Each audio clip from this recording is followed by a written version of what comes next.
All right, let's jump right in. I want you to picture a battle that on paper should have been an absolute massacre. You've got this brand new, totally green army facing off against the most feared military machine in the entire world. This is the story of a victory that, by all accounts, was completely and utterly impossible. And that's the big question, isn't it? The numbers just don't add up. How in the world could a small, inexperienced force not only stop, but actually turn back the full might of the Prussian military? Let's unpack this mystery. I mean, just look at this breakdown. It's almost absurd. On one side, 27,000 raw recruits, basically written off as a revolutionary rabble. And on the other, seasoned veterans, considered Europe's absolute finest. This wasn't just some underdog story. Pretty much everyone thought it was a foregone conclusion. A slaughter. To really get the scale of this upset, you first have to understand who the French were even facing. The Prussian army wasn't just an army. It was the army. It was an institution built on a legacy of fear and victory that stretched across the entire continent. You see, their reputation was forged by one of the greatest military minds in history, Frederick the Great.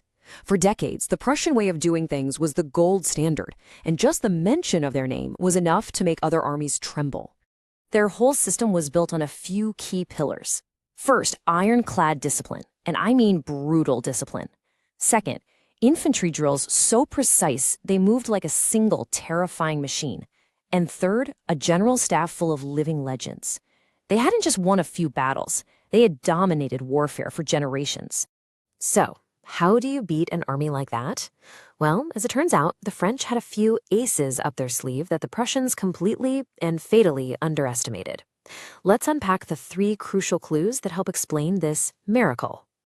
Okay, so our first clue isn't about spirit or bravery. It's about cold, hard steel. You see, France was quietly in the middle of a technological revolution, and it gave them a surprising and absolutely decisive edge on the battlefield. It was called the Gribeval system. Now, that might sound a little technical, but the idea is actually pretty simple. France had better cannons. Way better. They were lighter, so you could move them around the battlefield much faster. They were standardized, so all the parts were interchangeable, which made repairs on the fly a breeze. But most importantly, they were way, way more accurate. Now think about what this number really means.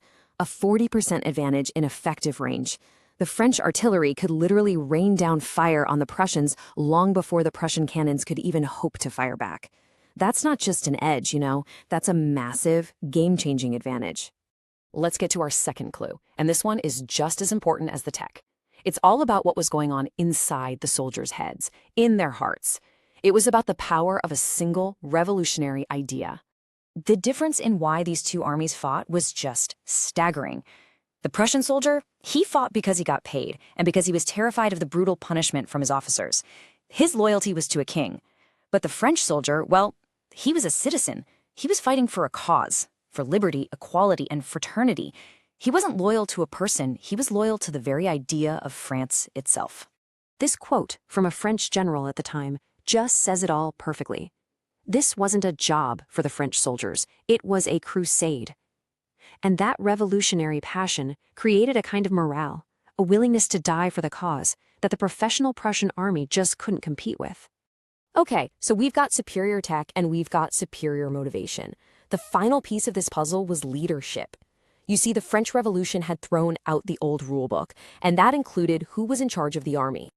This chart really tells you everything you need to know. The Prussian command was old, experienced, sure, but they were also rigid, stuck in their ways. The French commanders, on the other hand, they were younger, hungrier, and promoted based on talent, not their family name. They were willing to take risks, to try new, audacious tactics. All right, let's put it all together. We have better guns, more motivated soldiers, and bolder generals. So how did these 3 things all converge at the most critical moment of the battle? It basically happened in 4 steps. First, the artillery duel kicks off, and the French cannons just devastate the advancing Prussians from a safe distance. It's totally one-sided.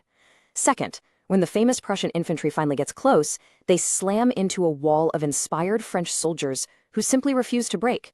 And that brings us to the crucial moment. The Prussian command is watching this unfold, getting hammered by artillery, and seeing their unstoppable infantry get stopped. They hesitate. They don't know what to do. And right there, in that moment of hesitation, the battle was lost. The invincible army turned around and retreated.